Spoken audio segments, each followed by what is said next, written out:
주일 5월 마지막 주 주일 오전 예배 나오신 여러분을 주의 이름으로 환영합니다.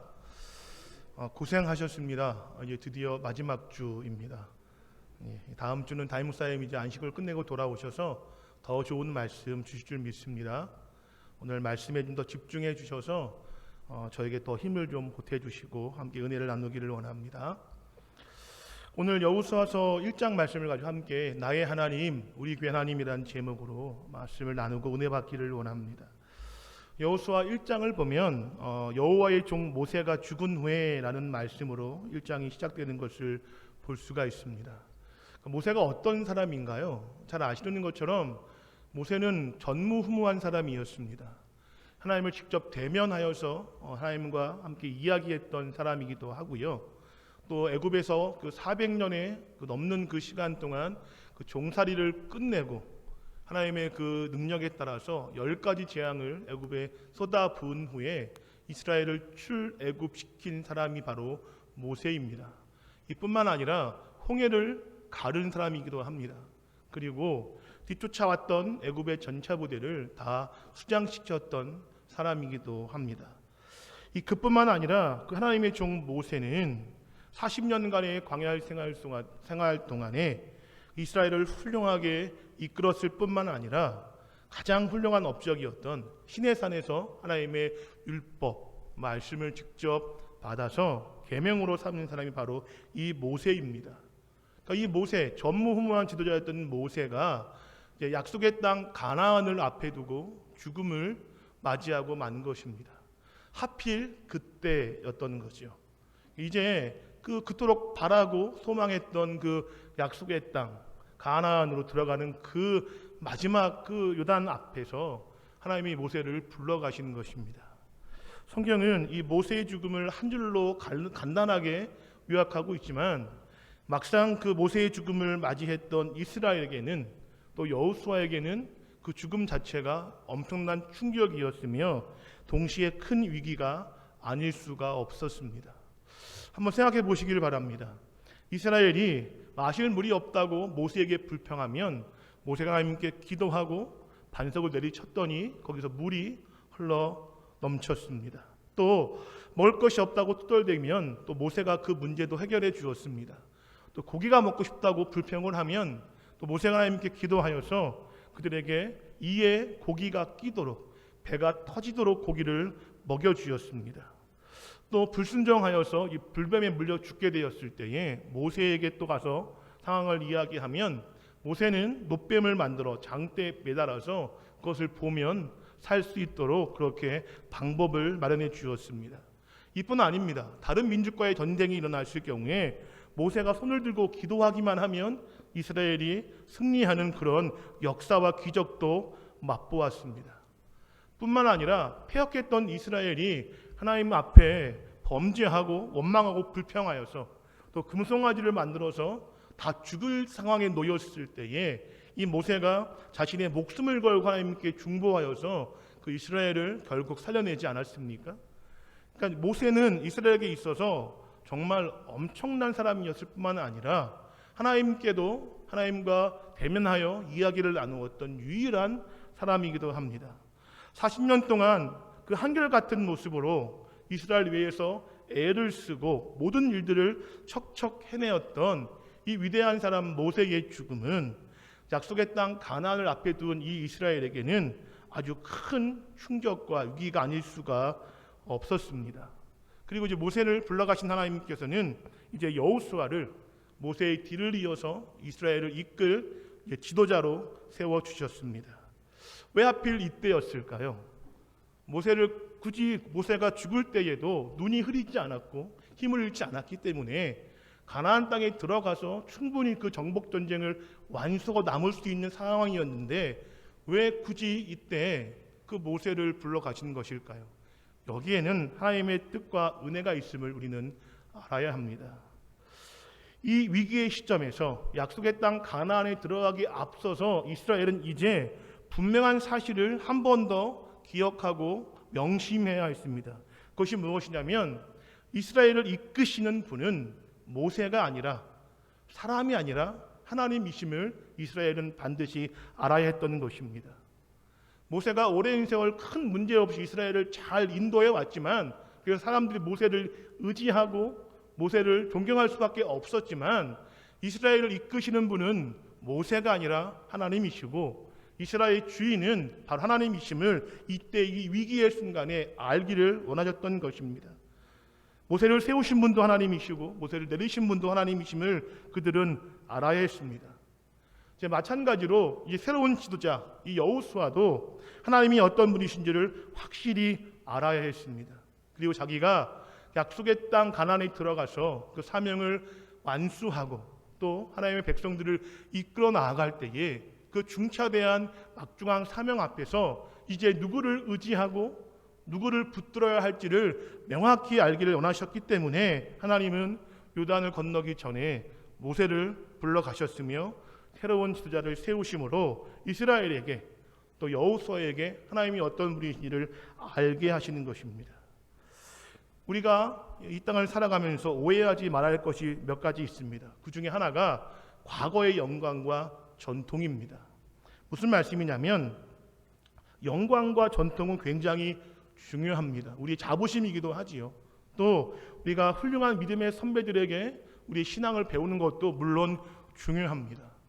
초대교회의 그 전통, 믿음의 열정을 배우는 것도 물론 중요하고 또 종교개혁자들의 그 순수한 믿음도 우리가 당연히 배워야 하며 또 청교도들의 그 신앙과 열정을 배우는 것도 매우 중요합니다. 우리 신앙생활에 반드시 필요한 것들이지요. 그 전통 위에 우리가 서 있는 것이고 우리 교회가 서 있기 때문에 그렇습니다. 하지만 정말 중요한 것은 그런 것들이 하나님의 말씀보다 앞설 수 없다는 것입니다. 그런 것들, 전통과 인간의 경험들은 한계가 있다는 것을 우리는 반드시 기억해야 합니다. 그래서 우리의 자부심이, 우리의 전통이, 우리의 역사가 하나님의 말씀보다 앞선다면 우리는 정말 좋은 것들을 가진 상태에서 정말 나쁜 결과를 만들고 말게 될 것입니다. 만일 여호수아가 그 위기의 순간에 하나님을 붙잡지 않고 과거에 모세가 어떻게 했지?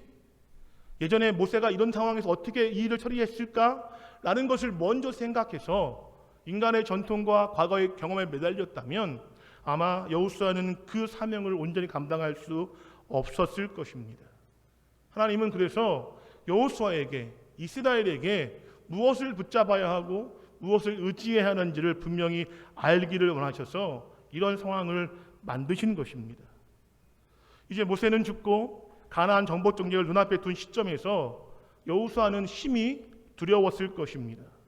왜냐하면 모세와 여호수아를 비교하는 것 자체가 넌센스 아니겠습니까? 야, 이스라엘 백성들이 모세를 그렇게 따르고 신망했는데 나도 과연 그렇게 인정해 줄까? 라는 그런 걱정이 없었겠습니까? 야, 모세는 언제나 주와 함께 동행하면서 그 일들을 잘 담당했는데 나는 그 일들을 감당할 수 있을까? 라는 그런 불안한 마음이 없었겠습니까? 요단을 건너가면 전쟁이 시작될 텐데 전쟁이 시작되면 반드시 누군가가 죽을 텐데 그 위기 상황에서 불평하는 이스라엘 백성들을 나는 과연 감당할 수 있을까? 이런 걱정이 분명히 들었을 것입니다.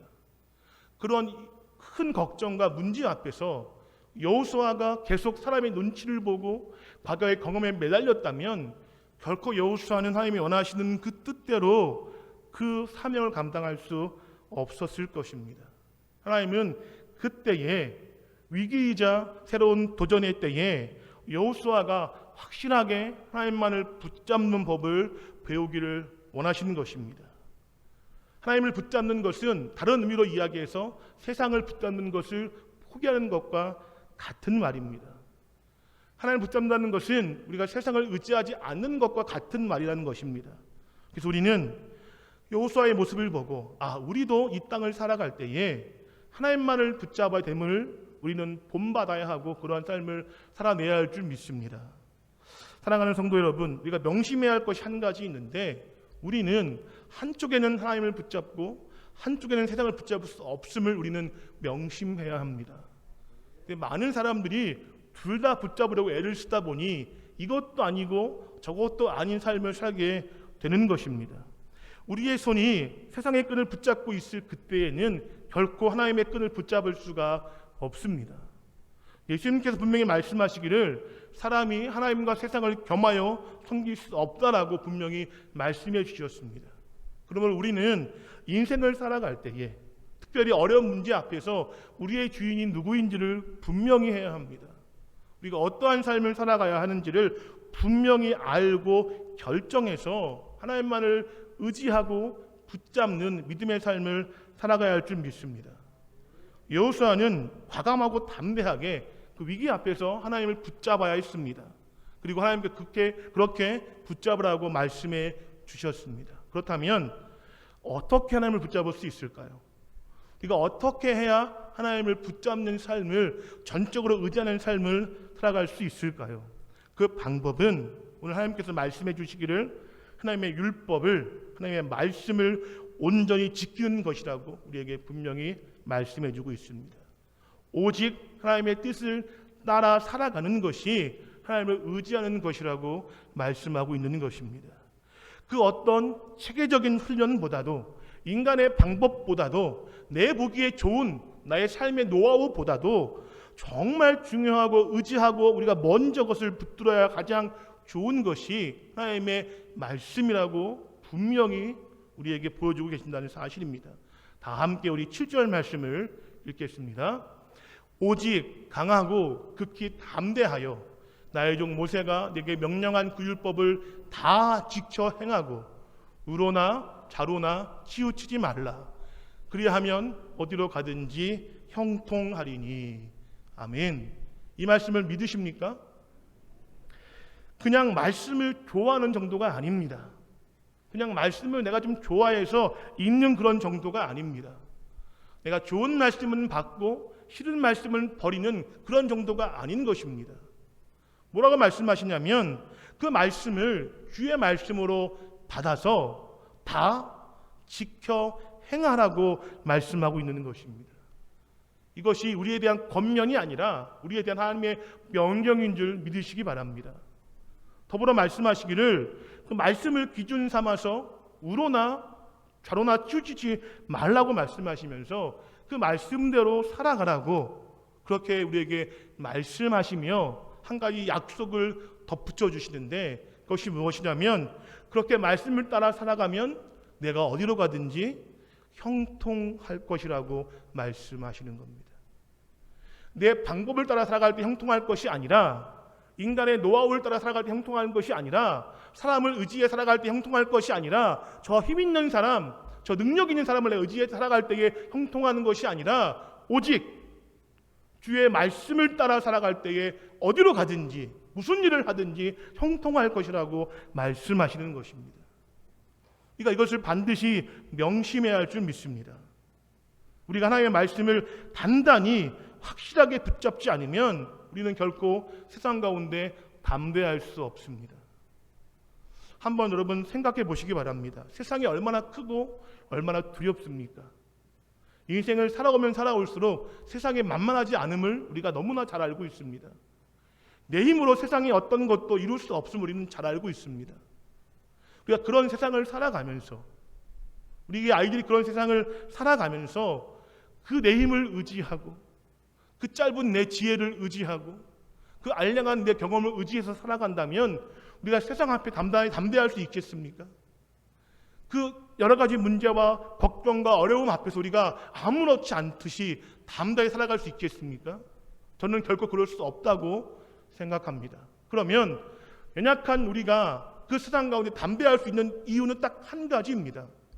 나보다 더 크신 분, 우주 만물을 창조하시고 주관하시는 분, 전능하신 분을 내가 의지하고 붙잡을 때에 그분의 약속대로 내 삶에 동행하실 때에 내가 세상 앞에 담대할 수 있는 것입니다.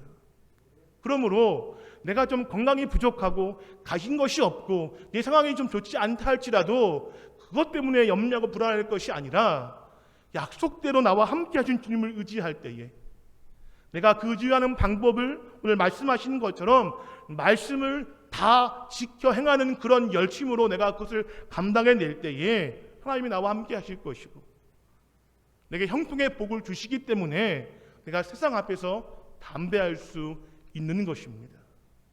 이것이 성도의 삶인 줄 믿습니다. 그것이 우리가 살아내야 할, 우리가 온전히 지켜내야 할 삶인 줄 믿습니다. 그러므로 우리의 능력은 어디에 있습니까? 하나님의 말씀을 지키는 데 있음을 믿으시기 바랍니다. 오늘 9절 말씀을 같이 읽겠습니다. 9절입니다. 내가 내게 명령하는 것이 아니냐. 강하고 담대하라.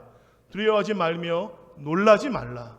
내가 어디로 가든지 내 하나님 여호와가 너와 함께 하느니라 하시니라.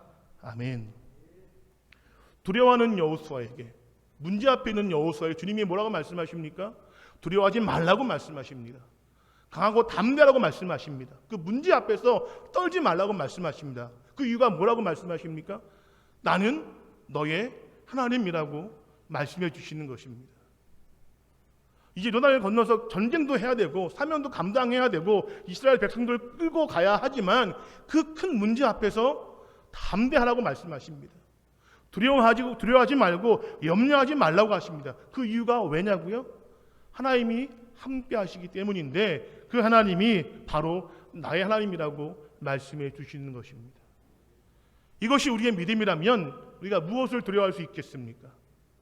그것이 주의 약속이라면 우리가 삶의 어떠한 문제와 어떠한 자리에서 염려할 수 있을 것이며 순종하지 않을 수 있겠습니까? 하나님은 우리에게 이런 은혜와 약속을 허락해 주셨는데 무엇이 문제냐면 우리가 그 약속을 따르지 않는 데 문제가 있는 것입니다. 앞서 말씀드린 것처럼 말씀을 좋아는 하는데 목숨을 걸고 지키지 않는 것입니다. 말씀을 즐겨 읽는 것은 좋아하는데 그 말씀을 지킬 때에 들어가는 반대급부가 생기면 희생과 대가를 지불하게 되어지면 그것을 우리가 너무나 쉽게 포기하고 마는 것입니다. 어떤 말씀은 내가 좋아서 받아들이고 어떤 말씀은 이거는 내가 받아들일 수 없어라고 주님의 말씀을 내가 스스로 재단해 버리는 것입니다. 그러다 보니까 주님 분명히 말씀하시기를 그 말씀을 다 지켜 행하라, 노력해라 라고 말씀해 주셨는데 우리가 그 말씀을 받긴 받았는데 우리가 그 말씀을 재단하고 판단하고 기준 삼아서 우리 마음대로 말씀을 지키니 하나님의 은혜와 형통의 약속이 우리 삶에 있을 수 없지 않겠습니까? 요즘 시대의 안타까움 중에 하나는 뭐냐면 말씀을 지키는 데에 목숨을 거는 사람이 별로 없다는 것입니다. 우리가 고백하기를 우리는 주의 백성이라고 이야기합니다. 또 우리가 말씀을 따라 지키는 것이 정말 신앙의 참된 복이라고 우리는 믿고 그렇게 고백합니다. 그런데 안타까운 것은, 아이러니한 것은 그 말씀을 지켜내려고 하는 의지와 순종과 희생의 모습을 찾아보기가 어렵다는 것입니다. 우리가 머리로 알고 입술로 고백하고 마음으로 믿기에는 주님의 말씀이 삶의 기준이요 변치 않는 하나님의 진리라고 이야기하면서 막상 우리의 삶을 볼 때는 그 진리는 사라지고 그 기준은 무너져서 내 마음대로, 내 기쁨대로, 내 즐거움대로 살아가는 모습이 너무 많다는 사실입니다. 그러니 은혜는 사모하고 복을 받기를 원하지만 참된 은혜와 복이 우리 삶에 주어지지 않으니 결국 인간적인 욕심의 복을 우리가 바라보고 그것들로 우리의 삶을 채우는 것이 아니겠습니까? 하지만 기억하시기 바랍니다. 하나님 주시는 은혜를 제외하고 그 어떤 것으로도 우리를 채울 수 없음을 우리는 인정해야 합니다. 왜냐고요? 하나님이 우리를, 여러분 한 사람 한 사람을 온 천하보다 귀하게 만드셨습니다. 믿으십니까? 주님 말씀하시기를 한 영혼이 온 천하보다 귀하다 하셨습니다. 그러므로 세상의 모든 보화와 재화를 다 모아서 앞에 놓는다 할지라도 주님이 뭐라고 말씀하시냐면 그것보다 네가 더 소중하다고 말씀하시는 것입니다. 그러므로 우리가 세상의 모든 재물을 다 가지고 있어도 우리는 그것으로 만족할 수가 없는 것입니다. 우리를 그렇게 창조하신 것입니다. 그러므로 인간이 주는 볼 아무리 우리가 탐하고 갈급한 마음으로 우리가 그것을 모은다 할지라도 그것으로 우리가 행복할 수 없고 그것으로 우리가 형통할 수 없음을 우리는 인정해야 합니다. 그리고 우리의 참된 행복과 형통은 오로지 우리를 창조하시되 온 천하보다 귀하게 창조하신 하나님께 있음을 인정해야 합니다. 그 믿음으로 주의 말씀을 받아들여서 다 지켜 행할 때에 세상에 줄 수 없는 평안을, 세상에 줄 수 없는 그 은혜와 복을 누리며 살 수 있게 되는 것입니다. 이것을 굳게 믿으시기를 주님의 이름으로 축원합니다. 이 믿음 없이 어떻게 주의 말씀을 우리가 따를 수 있겠습니까? 이 확신 없이 어떻게 손해보고 왼밤을 맞으며 오른밤을 돌려줘야 하며 원수를 사랑하는 이 말씀을 우리가 어떻게 지켜나갈 수 있습니까? 이 믿음이 없다면 사도 바울의 말씀과 같이 우리가 가장 불쌍한 자가 되고 마는 것입니다. 하나님은 여호수아에게 이것을 분명히 알기를 원하셨습니다. 그래서 여호수아에게 이 말씀을 사명을 받은 그 처음에 여호수아에게 확실하게 들려주신 것입니다. 우리 다 함께 5절 말씀을 읽겠습니다. 여호수아 1장 5절입니다. 시작. 내가 모세와 함께 있었던 것 같이 너와 함께 있을 것임이라. 내가 너를 떠나지 아니하며 버리지 아니하리니. 아멘. 주와 함께하면, 말씀을 의지하는 순종을 통해 살아가면 평생을 함께 하시고 어디로 가든지 동행하시며 버리지 않겠다라고 약속하시는 것입니다. 그러므로 성도의 강하고 담대한 삶은 오직 하나님이 나의 하나님 되실 때 가능한 줄 믿습니다. 나의 담대함은 내 통장 잔고에 있지 않습니다. 나의 담대함은 나의 사회적 명예와 직위에 있지 않습니다. 나의 담대함은 내가 쌓아놓은 보물과 인맥과 경험에 있지 않습니다. 우리의 담대함은 하나님께 있습니다. 특별히 그 하나님이 나의 하나님 되실 때에 우리는 담대할 수 있습니다. 그리고 그 담대함은 오직 주의 말씀을 따라 살 때에 가능하다는 사실을 기억하시기 바랍니다. 이것은 율법주의가 아닙니다. 이것은 공로주의가 아닙니다. 주의 말씀을 의지해서 하나님을 사랑하여서 그 말씀을 주야로 묵상할 때에 시편 1편의 약속과 같이 우리에게 놀라운 은혜와 복을 주시겠다고 약속하시는 것입니다. 그러므로 성도가 말씀을 의지하여서 철저히 순종할 때에 그 하나님이 나의 하나님 되심을 내가 알고 경험할 수 있게 되는 것이고, 그 믿음의 경험이 내 삶에 담대함을 주어서 세상 가운데 당당하게 주의 자녀답게 살아갈 수 있게 만드는 것입니다. 하나님은 여호수아에게 지금 가장 필요한 것이 무엇인지를 알기 원하셨습니다. 지금 여호수아에게 가장 필요한 것, 가장 우선되는 것, 그것이 하나님의 말씀인 것을 분명히 말씀해 주셨습니다. 그래서 여호수아가 그 말씀을 지키고 묵상하고 연구하고 배우고 순종하라고 말씀해 주신 것입니다. 그렇다면 우리는 다르겠습니까? 그렇다면 여호수아는 과거의 사람이고 우리는 현재를 살아가는 사람이니 이 약속의 말씀은, 이 명령의 말씀은 여호수아에게만 해당되어지고 우리는 해당되지 않는 말씀이겠습니까? 저는 그렇지 않다고 믿어 의심치 않습니다. 절대 그렇지 않습니다. 이 약속의 말씀, 이 명령의 말씀은 여호수아에게나 오늘 우리에게나 동일한 하나님의 말씀이고 명령인 줄 믿습니다. 동시에 하나님의 은혜이고 축복인 줄 믿습니다. 그러므로 우리가 하나님의 성도라면 이 여호수아가 주신 말씀 그대로 주의 말씀을 사랑하여 읽고 묵상하고 지켜나가야 할 줄 믿습니다. 그것이 성도의 삶인 것입니다. 더불어 성도의 가정은 어떠해야 할까요? 그러면 성도가 모인 교회는 어떠해야겠습니까? 너무 많이 들은 말씀이다. 너무 많이 말씀의 중요성을 강조받았기 때문에 이제 그 말씀이 별로 마음에 와닿지 않으십니까? 성도의 가정은, 성도가 모인 교회는 하나님을 붙들어야 합니다. 특별히 그 붙드는 표현으로 말씀을 지켜내야 하는 것입니다. 세상의 끈을 붙잡을 것이 아니라, 세상이 주는 편안하고 안락한 방법을 찾아서 살아가는 것이 아니라, 성도의 가정은, 교회는 하나님의 말씀을 붙잡고 살아가야 하는 것입니다. 그것이 비록 힘들고 어렵지만 그렇기 때문에 더욱더 애를 써야 하는 것입니다. 힘들어서 그만하자, 이쯤 하자, 이만큼 했으면 됐지라고 타협하는 것이 아니라 힘들기 때문에 더욱더 힘을 내고 더욱더 애를 써서 목숨을 걸어서 그 말씀에 순종해야 하는 것입니다.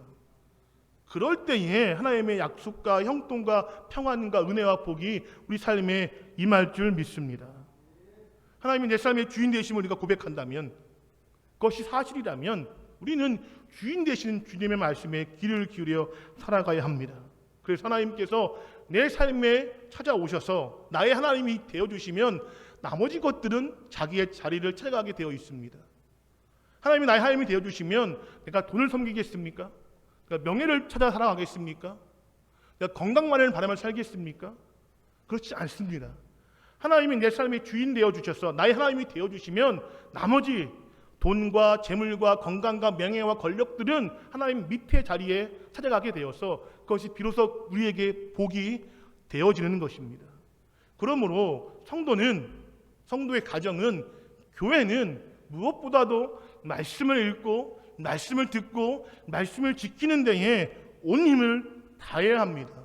이것을 포기하는 순간 그 하나님의 자리에 다른 것들이 앉아서 올라와서 하나님의 역할을 하기 시작하게 되는 것입니다. 그러면 그때의 삶이, 가정이, 교회가 무너지는 것입니다. 우리는 하나님께서 내 삶과 우리의 가정과 교회의 주인 되시는 것에 삶의 최우선순위를 놓고 살아가야 할 줄 믿습니다. 세상의 끈이 아니라, 인간의 방법이 아니라 하나님의 손을 붙잡아서 꼭 붙들고 살아가야 하는 것입니다. 그것이 결코 쉬운 것이 아니기 때문에 우리에게 교회를 허락해 주시는 것입니다. 혼자 감당하는 것이 어려우니까 교회를 허락하셔서 서로 위하여 중보하고 돕고 애쓰며 그 일을 감당케 하신 것입니다. 그래서 필사적으로 하나님의 말씀을 우리 입에 채우고 우리 마음에 새기고 우리 몸으로 순종하여서 살아내야 하는 것입니다. 또 그렇게 살아냄을 통해서 하나님의 은혜를 경험하여서 하나님이 살아계심을 나를 통하여 옆에 있는 성도에게 보여주는 것이 신앙생활이고, 그 삶이 교회 구석구석에 넘쳐남으로 말미암아 사람들이 포항 제2교회를 볼 때 아, 저 교회가 하나님이 함께 하시는 교회구나 라고 인정받게 하는 것이 우리의 교회 생활인 줄 믿습니다. 그것은 오로지 말씀에 있습니다. 오로지 말씀을 온전히 지키려고 애쓸 때 그것이 가능한 줄 믿습니다. 다 함께 본문 8절 말씀을 읽겠습니다.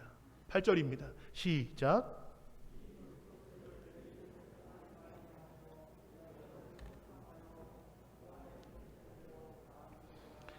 그리하면 내 길이 평탄하게 될 것이며 내가 형통하리라.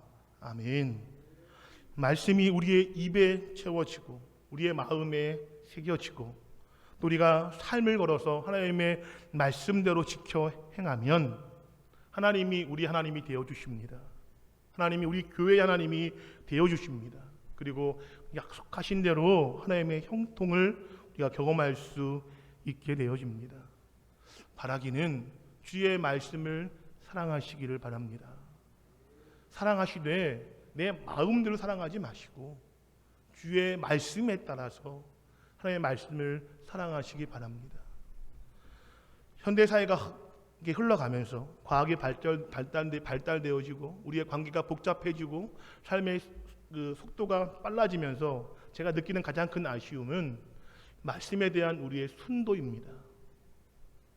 요즘처럼 말씀이 많은 시대가 어디 있습니까? 성경책은 집에 가면 한두 권, 저는 성경책이 17권이 있습니다. 번역별로, 언어별로 쭉 있는데 근데 그거 17권, 여러분의 집에 몇 권 있으십니까? 심지어 방송을, TV를 틀면 늘 설교가 TV에서 쏟아져 나오는 시대 아닙니까? 인터넷 들어가면 내가 좋아하는 목사님 설교만 꼭 집어 들을 수 있는 시대입니다. 서점 가면 수많은 설교집, 수많은 신앙도서가 꽉꽉 채워져 있는 것이 요즘 우리의 시대입니다. 그런데 정말 안타까운 것은 말씀은 풍요하고 말씀은 넘쳐나는데 그 말씀을 받는 우리의 태도와 삶의 자세는 날이 갈수록 점점점 희미해지고 흐릿해진다는 사실입니다. 요즘 누가 말씀을 지키기 위해서 목숨을 걸고 있습니까? 요즘 누가 주의 말씀을 따르기 위해서 희생하고 있습니까? 요즘 누가 그 말씀을 지키기 위해서 내 마음을 상해가며 자존심 놓아가며 그렇게 말씀을 따르려고 애를 쓰고 있습니까? 그런 사람을 찾아보기 어려운 시대가 되고 만 것이 제가 느끼는 가장 큰 아쉬움입니다. 과거에는 주일 성수든 주의 말씀을 지키려고 손해보던 시대가 분명히 있었습니다. 말씀을 따라 살면 손해볼 수밖에 없겠지요, 세상적으로는. 근데 과거에는 그것을 기꺼이 감당했었습니다. 근데 지금은 손해보기 싫어하는 시대가 되어서 그런지 모르겠지만 말씀을 지킬 때에 돌아오는 손해가 있으면 그 앞에 주저하게 되어집니다. 그러다 보니 말씀 따라 산다고 말하지만 결국 삶의 모습이 말씀 따라 살지 않으니 그 삶의 변화가 미비한 것이 아니겠습니까? 물이 끓어서 기체가 되려면 기화점이라고 있습니다. 100도지요. 아시는 것처럼 80도의 물도 뜨거워서 데일 수 있고 90도의 물도 뜨거워서 데일 수 있으며 99도의 물도 뜨거워서 데일 수 있습니다. 하지만 물이 바뀌어 기체가 되려면 100도까지 달아올라야 합니다. 그래야 100%를 채워야 물이 아니라 기체가 되고 마는 것입니다. 말씀에 대한 우리의 순종과 우리의 이 순도도 마찬가지인 줄 믿습니다.